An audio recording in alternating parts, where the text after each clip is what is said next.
Hola, me da mucho gusto saludarles una vez más, ahora con motivo de esta tercera cápsula, este tercer video, en donde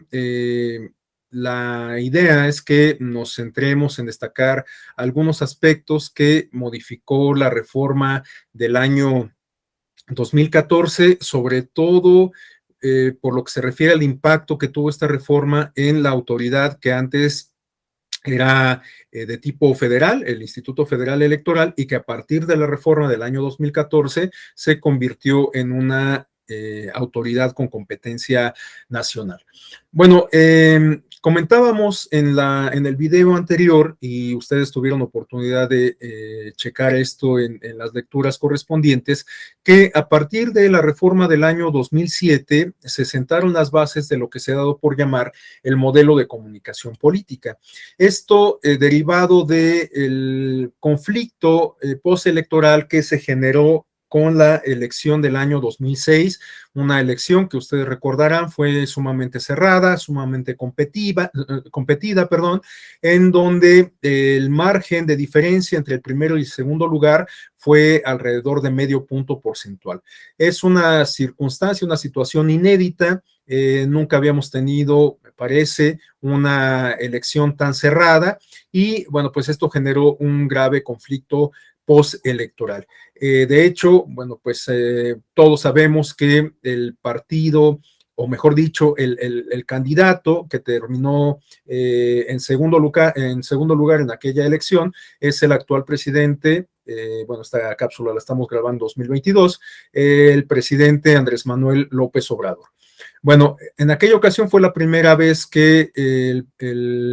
licenciado López Obrador se presentó a las urnas con el propósito de ganar la presidencia de la República. Y el propio hoy presidente López Obrador encabezó un movimiento de protesta en función de los resultados que se dieron en aquella elección. Hay muchas aristas, hay muchos puntos de análisis de aquella elección presidencial, pero uno que resulta fundamental se refiere a el protagonismo que tuvieron los medios de comunicación. En aquella elección, bueno, particularmente la elección presidencial, aunque este es un fenómeno que se advirtió en distintas elecciones, lo que tuvimos fue que los medios de comunicación, en particular la televisión, se constituyeron en una arena política, es decir, que a través de la televisión fue que se dio la pugna electoral, ¿no? Para quienes hayan tenido oportunidad de vivir aquella elección, recordarán que incluso se dieron fenómenos como de guerra sucia, incluso se tuvo la participación de actores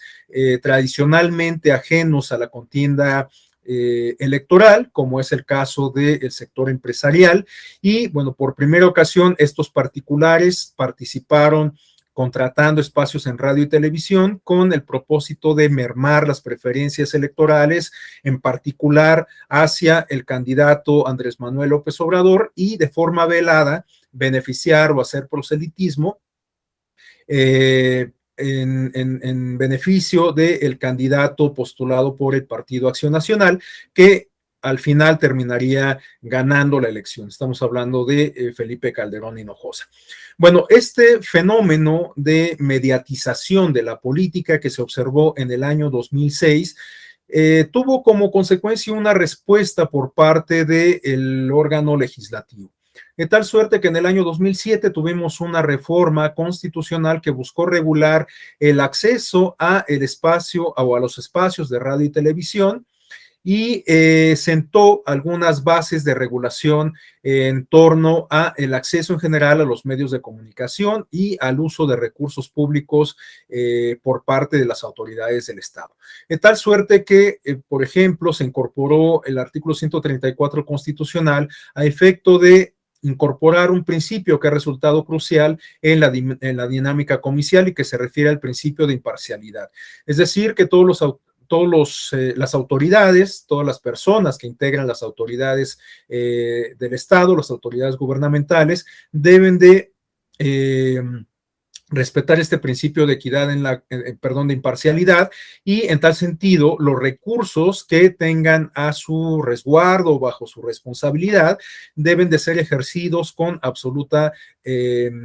responsabilidad, con absoluta ética, con absoluto profesionalismo y sin afán de intervenir en los resultados electorales o sin el propósito de interferir en las contiendas electorales. Bueno, esta reforma otorgó al Instituto Federal Electoral la facultad exclusiva de administrar los espacios en radio y televisión, porque se estableció una prohibición con rango constitucional tanto para los partidos políticos como para los candidatos e incluso para los particulares, considerando esta experiencia de intervención del gremio empresarial. Se estableció una prohibición para contratar espacios comerciales, de tal suerte que a partir de entonces los partidos políticos y candidatos pueden acceder a espacios en radio y televisión, pero únicamente a través de tiempos oficiales, de tiempos del Estado, cuya administración corresponde en exclusiva al Instituto Federal Electoral o Instituto Nacional Electoral. Entonces, en aquella reforma del año 2007 podemos advertir que aun cuando el instituto era,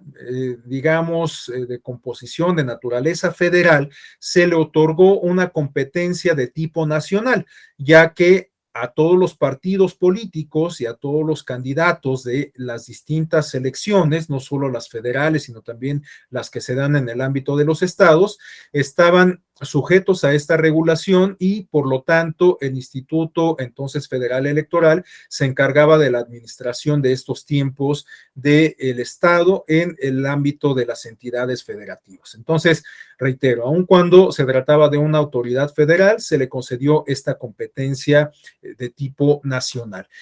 Y la siguiente reforma, la del año 2014,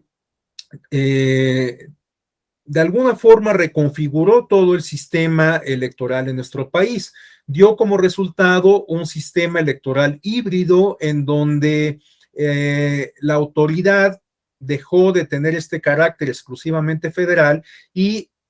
adquirió una competencia nacional, y por otro lado se mantuvieron las autoridades electorales locales, tanto las administrativas, es decir, los institutos electorales locales, como las jurisdiccionales, es decir, los tribunales electorales locales. Sin embargo, con la creación de esta nueva autoridad electoral con competencia nacional, algunas de las funciones y de las atribuciones que históricamente habían realizado desde la época de la transición a la democracia, es decir, de los años 90 en nuestro país hasta los años, o hasta el año 2014 para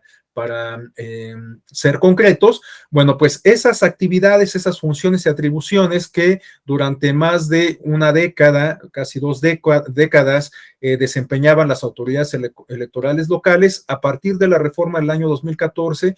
comenzaron a ser compartidas con el Instituto Nacional Electoral. Entonces, a partir del año 2014, el Instituto Nacional Electoral conserva algunas competencias exclusivas para el ámbito federal, pero también adquiere algunas competencias, algunas atribuciones respecto a la lógica comicial de los estados, de las entidades federativas. En este sentido, me parece importante señalar que desde la Constitución se le reconocen a la nueva autoridad electoral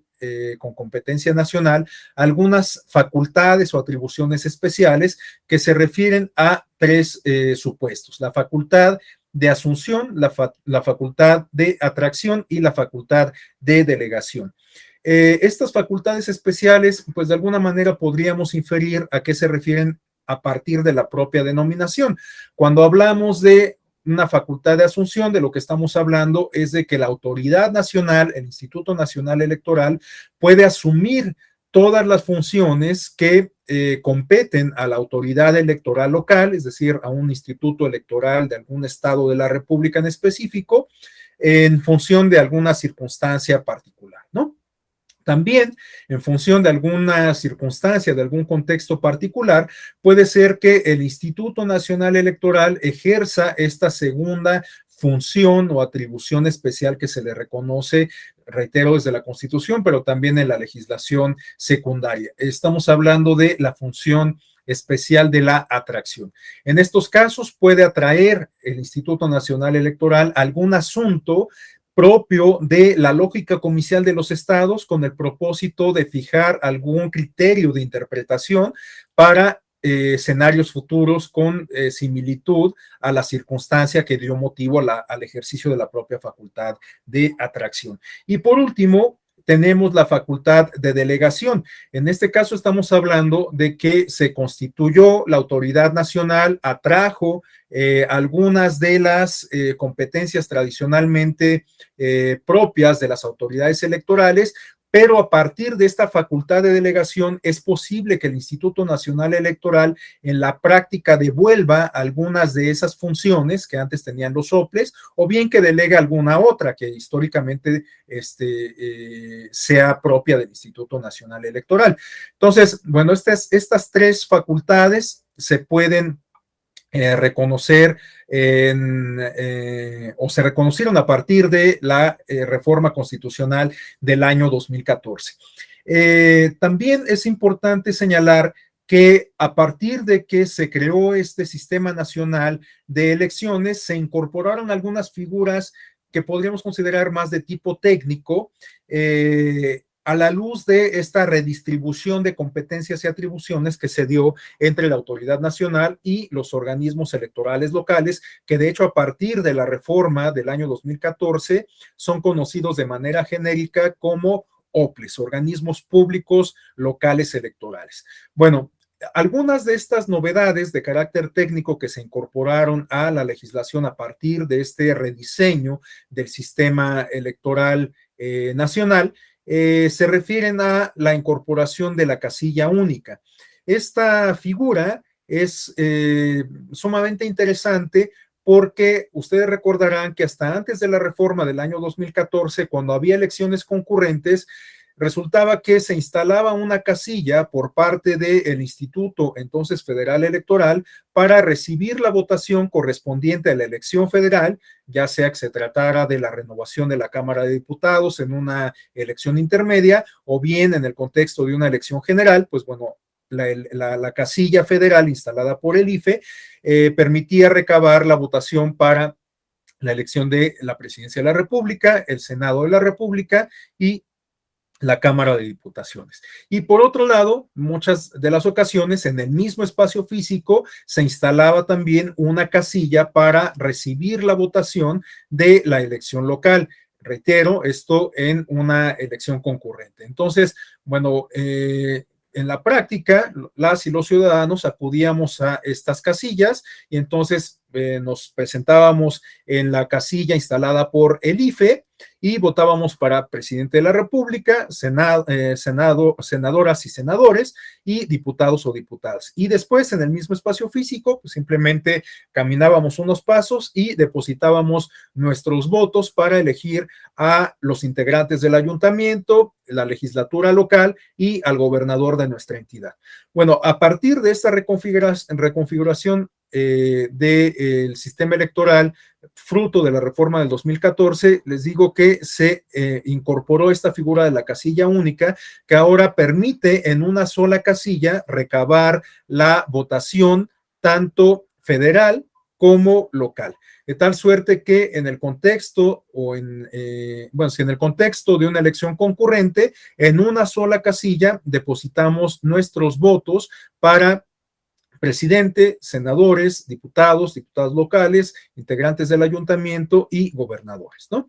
Evidentemente, pues esta figura se reguló en la legislación electoral y este es otro aspecto que me interesa también destacar, porque naturalmente la reforma constitucional obligó a llevar a cabo una reforma legal, es decir, a regular todos estos preceptos, todos estos principios, todas estas reglas con rango constitucional, pues de manera mucho más pormenorizada en instrumentos de derecho positivo de orden secundario. Entonces, derivado de la reforma constitucional, tenemos algunos productos legislativos que resultaron sumamente interesantes y que se mantienen plenamente vigentes y que de alguna forma forman parte o bueno, incorporan, integran en la práctica estos elementos del modelo de gobernanza electoral. Estamos hablando de instrumentos legislativos que se refieren en particular a la Ley General de Instituciones y Procedimientos Electorales, que reemplazó al antiguo Código Federal de Instituciones y Procedimientos Electorales. Estamos hablando también de la Ley General de Partidos Políticos, hasta antes de la reforma del año 2014, todo lo que tenía que ver con la vida interna de los partidos políticos se regulaba en un capítulo, en un apartado específico del antiguo COFIPE. Bueno, pues a partir de la reforma 2014, ahora tenemos un instrumento de derecho positivo, exclusivo, individual, para regular todo lo que tiene que ver con los partidos políticos. Otro instrumento derivado de la reforma constitucional se refiere a la Ley General en materia de delitos electorales, lo cual pues a todas luces resulta positivo, porque muchas de estas conductas infractoras que pueden ser sancionadas por la vía del derecho sancionador electoral, por la vía administrativa, también pueden ser consideradas delitos, están tipificadas como delitos. Evidentemente, a partir de esta configuración, de esta tipificación, bueno, pues las investigaciones corren por una cuerda separada a las típicas del derecho sancionador electoral. Al ser tipificadas como delitos estas conductas, bueno, pues corresponde al Ministerio Público llevar a cabo las investigaciones, el atender las denuncias correspondientes en primera instancia y presentar los expedientes a el juez de la causa, y bueno, será un juez del orden penal quien se encargue de fijar las sanciones correspondientes, ¿no? Bueno, esta legislación, este producto en particular, este producto legislativo, es también un derivado de la reforma electoral del año 2014. Y también podríamos señalar la ley de consulta popular en materia federal, que igualmente deriva de la reforma del año 2014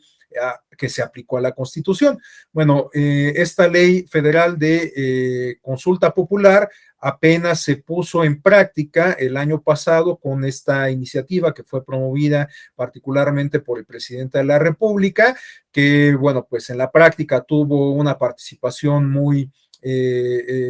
pobre, muy mínima, pero que, pues bueno, si se puede destacar algo positivo, pues bueno, me parece importante señalar justamente que por primera ocasión tuvimos un ejercicio de esta naturaleza en apego a lo que dispone esta ley que deriva de la reforma electoral del año 2014. Y algo que vale la pena señalar, me parece, es que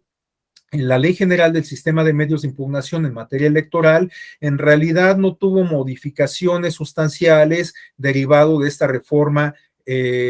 constitucional del año 2014. La única reforma de mayor calado que podríamos señalar se refiere a la incorporación de un nuevo medio de impugnación que consiste en el recurso de revisión del procedimiento especial sancionador. Bueno, para quien no esté familiarizado con este tema, de manera muy sintética podemos comentar que el procedimiento especial sancionador es la vía a través de la cual se canalizan denuncias respecto a conductas infractoras que vulneren el modelo de comunicación política o bien que trastoquen el artículo 134 constitucional. Entonces, quien acceda de manera indebida a la radio y la televisión, quien contrate o compre espacios en estos medios, quien a quien se le atribuya a alguna conducta de calumnia electoral, a quien cometa algún acto de propaganda indebida. Bueno, pues todo este tipo de conductas o de posibles conductas infractoras se canalizan por la vía del procedimiento especial sancionador. Este procedimiento encuentra su origen en la reforma del año 2007, en la reforma previa. Y curiosamente, como dato adicional de esto que estoy comentando, me parece significativo señalar comentar que el procedimiento especial sancionador, en estricto sentido, encuentra su origen en una sentencia emitida por la Sala Superior del Tribunal Electoral del Poder Judicial de la Federación, en ese contexto que yo comentaba al principio de esta cápsula, que se refiere a la elección presidencial del 2006, en donde se dieron, entre otras cosas, este fenómeno de la guerra sucia. En particular, se denunció un conjunto de mensajes que denostaban la figura del entonces candidato Andrés Manuel López Obrador y que lo tachaban de un peligro para México. Bueno, esta denuncia motivó que la Sala Superior ordenara al Instituto entonces Federal Electoral que adoptase un procedimiento sancionador que se distinguiese del ordinario por su expeditez. Y después el legislador ordinario consideró conveniente incorporar este ejercicio, que, reitero, encuentra su origen en sede jurisdiccional. El legislador ordinario consideró conveniente incorporar este ejercicio a la legislación en materia electoral, ¿no? Bueno, con la reforma del año 2014, el procedimiento especial sancionador tuvo algunas modificaciones y, sobre todo, una redistribución de competencias en su desarrollo. Hasta antes de 2014 correspondía al Instituto Nacional, bueno, entonces Instituto Federal Electoral, recibir las denuncias, llevar a cabo las diligencias correspondientes, sustanciar, integrar el expediente, y resolver el asunto. Las decisiones que adoptaba el Instituto Nacional Electoral se podían controvertir ante la Sala Superior por la vía del recurso de apelación. Y el propio diseño del procedimiento especial sancionador permite la adopción de medidas cautelares ante una circunstancia que eventualmente permita advertir una conducta infractora. Entonces, el Instituto Nacional Electoral, ante esta posible conducta infractora, está en posibilidades de decretar un acuerdo de medidas cautelares para evitar que esa conducta infractora tenga efectos todavía mayores, ¿no? Bueno, los acuerdos de desechamiento o bien de adopción de medidas cautelares también podían ser controvertidas ante la Sala Superior por la vía del recurso de apelación. Con la reforma del año 2014 esto se modificó, ya que el Instituto Nacional Electoral ahora solamente se encarga de recibir las denuncias, sustanciar el asunto, integrar el expediente, pero la resolución del asunto ahora compete a una autoridad jurisdiccional. En este sentido, esta es una competencia del Tribunal Electoral del Poder Judicial de la Federación a través de la Sala Regional Especializada, una instancia que se creó con esa reforma del año 2014. Bueno, este rediseño pues obligó a que se incorporara en la ley de medios de impugnación esta figura del recurso de revisión del procedimiento especial sancionador para controvertir las decisiones adoptadas por la Sala Regional Especializada. Pero fuera de eso, la ley de medios de impugnación pues se ha mantenido prácticamente en los mismos términos desde su creación en el año de 1996. Bueno, les decía que hay muchos contenidos, muchos aspectos, muchas aristas que podríamos abordar en esta cápsula, en este video, pero por cuestiones de tiempo, pues vamos a limitarnos solamente a estos que ya he expuesto. Y para concluir, solamente quisiera hacer referencia a un fenómeno que se refiere a la reconcentración de la función electoral. Comentaba yo que, bueno, en los años 90 se dio un fenómeno de descentralización de la función electoral a través de algo que podríamos considerar como un fortalecimiento del federalismo en términos electorales. Bueno, a partir de la reforma del año 2014, lo que tenemos es una reconcentración de la función electoral en la autoridad con competencia nacional, en el Instituto Nacional Electoral, ¿no? Entonces, bueno, este fenómeno tiene, por supuesto, muchas repercusiones. Ustedes tendrán oportunidad igualmente de discutirlas entre ustedes, con sus tutores, etcétera. Hay algunos aspectos que me interesa en particular señalar a partir de esta circunstancia de reconcentración de la función electoral. Por ejemplo, la manera en que se integran las propias autoridades electorales. Hasta antes de la reforma 2014, para el caso del Instituto Federal Electoral, bueno, pues la integración, el nombramiento de las personas que integraban el Consejo General del Instituto Federal Electoral, que es el máximo órgano de dirección de este organismo, bueno, era una competencia que correspondía a el órgano legislativo a través de la Cámara de Diputaciones. En la actualidad, el nuevo Instituto Nacional Electoral, bueno, el nuevo,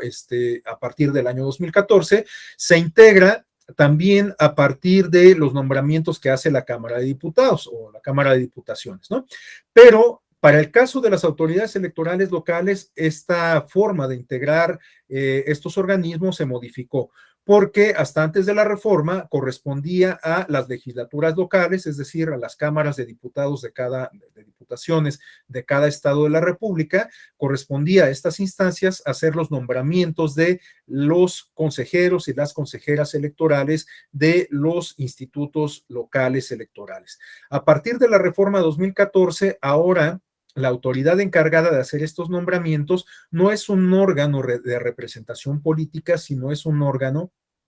de carácter técnico, es decir, el Instituto Nacional Electoral a través del Consejo General. Entonces, a partir de la reforma 2014, ya no son los congresos locales quienes integran a las autoridades electorales locales, sino corresponde esta función a el Instituto Nacional Electoral. Y por lo que se refiere a la integración de las autoridades jurisdiccionales, es decir, los tribunales electorales. Esta es una facultad que ahora se concentra exclusivamente en el Senado de la República. Para el caso de los y las integrantes de las salas del Tribunal Electoral del Poder Judicial de la Federación, desde antes de la reforma 2014, bueno, pues esta atribución correspondía ya al Senado de la República. Era la Cámara de Senadores quien designaba a las y los magistrados de sala superior y de las salas regionales del Tribunal Electoral. Pero a partir de la reforma 2014, también es el Senado de la República quien designa